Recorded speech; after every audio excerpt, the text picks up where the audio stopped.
Another one heads out west, and this time it's Tigers man Tyler Young becoming an Eagle. His move to West Coast continues a fascinating recruitment trend, and this one might quietly be one of the smartest picks of the trade period.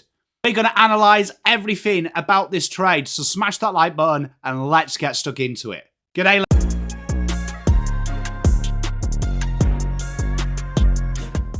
Legends, welcome back to the channel. I'm PommyinOz. If you're new around here, do me a solid, hit that subscribe. We've got you covered for all off-season breakdowns, trade analysis, every list explained with a little bit of Pommy flavour. Now we've got Tyler Young, 196cm defender, just 7 games this year, but he fits a major hole in West Coast rebuild puzzle. Let's unpack what he brings, what the Eagles gave up, and why Richmond won't be too upset walking away with pick 38.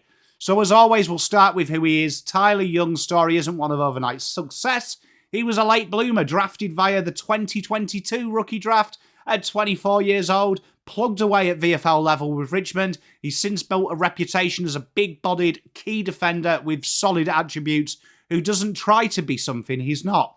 In 2025, 14 touches, 6.7 marks, 6 rebound 50s ranks him 8th per game in competition, 74% disposal efficiency, clean under pressure, 2.3 contested marks, 6 intercepts, ranks 18th for marks in the backline in the league. That profile screams plug and play. He's not a flashy rebounder. Think more like Jake Lever, Audi version meets Sam Collins. Disciplined, physical, one-on-one presence. He reads the ball well, takes from position, and uses it for his size. He's a bear moth as a player. He'll anchor the backline. And critically, he's a player that McQualter knows inside out from his days at Richmond.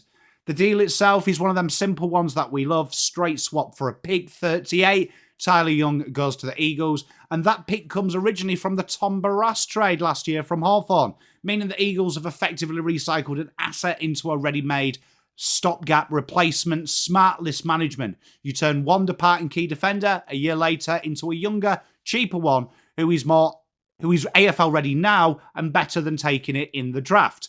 For the Eagles, this move fits perfectly into their rebuild timeline. They've added Brandon Starcevic, Devon Robertson is on his way. They still hold a real good pick arsenal of 1, 2, 13, 34, 41, 53 and 58.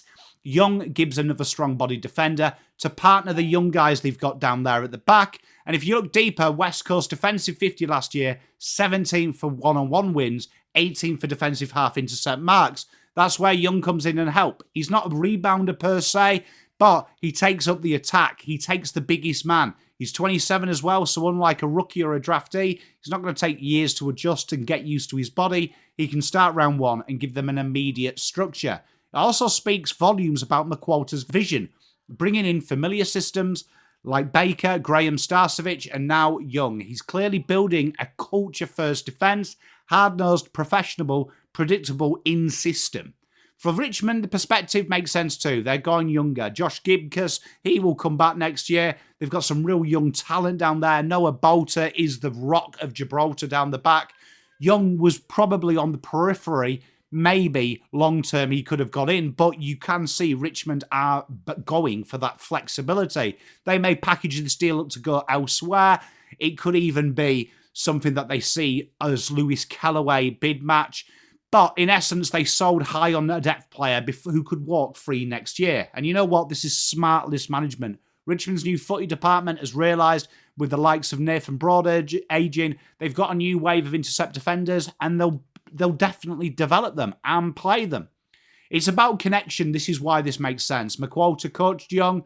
They've got Liam Baker. Graham, he will be welcomed at Perth. You're not building a list. You're building an identity. And when you look at West Coast trajectory, 1, 2 for the compensation for Oscar Allen, Starcevic, Young added, this side could flip from wooden spoon to get higher up the ladder. For Richmond, this continues the pattern of cap cleanup, draft capital focus. I think next year they'll attack hard the free agency. They're going to have a real strong selection of top 20 selections in 2 years. The reset is almost complete. Now it's about finalising it and getting competitive next year.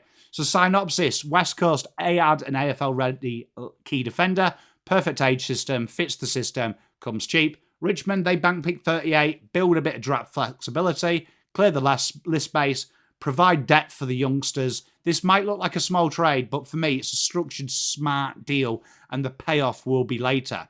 So what do you think? Is Tyler Young under the radar? I think he's an under the radar win of this period.